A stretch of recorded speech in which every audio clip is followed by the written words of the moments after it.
my fellow Americans, tonight, I need to talk.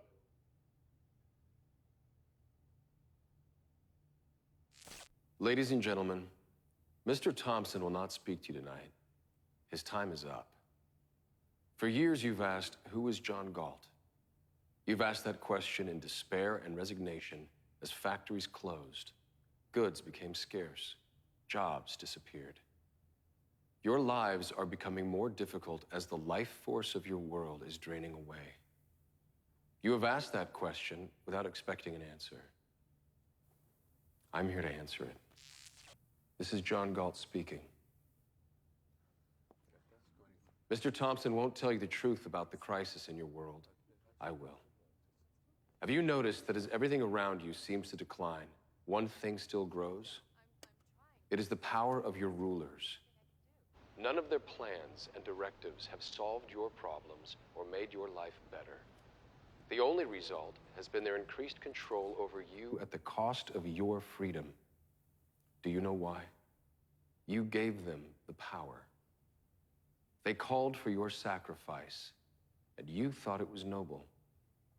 They said if you worked for yourself and your family, that you were selfish and uncaring, and they made you feel ashamed. They denounced the leaders of industry as greedy exploiters, the Ellis Wyatts, the Hank Reardons, and again, you agreed. And then you ask, why did they and others like them disappear?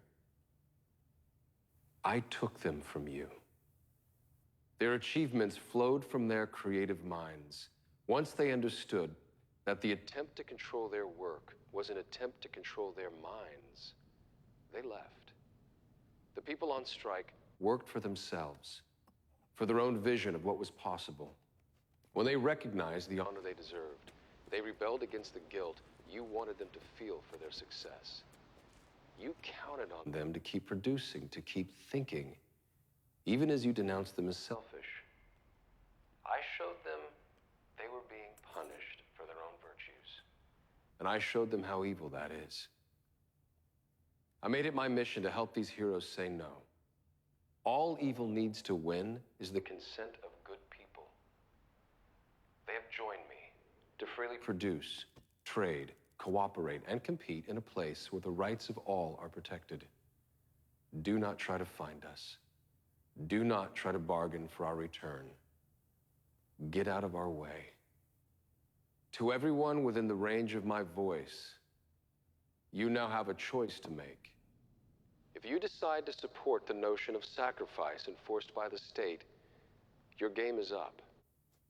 Your world is in a downward spiral, and you will ride it down to destruction.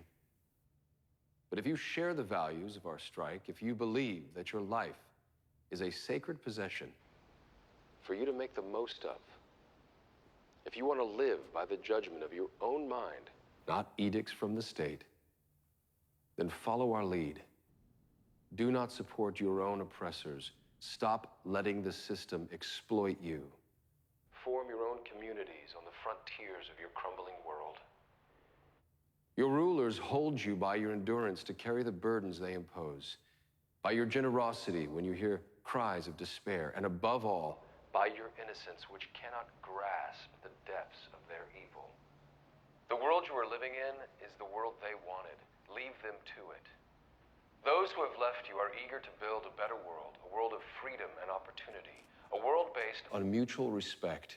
In that world, you will rise in the morning with the spirit you knew in childhood, the spirit of eagerness and adventure, and the confidence that the world is what it is and is there for you to discover. In that world, you will not receive alms, nor pity, nor forgiveness of sins, but honor, respect, and justice.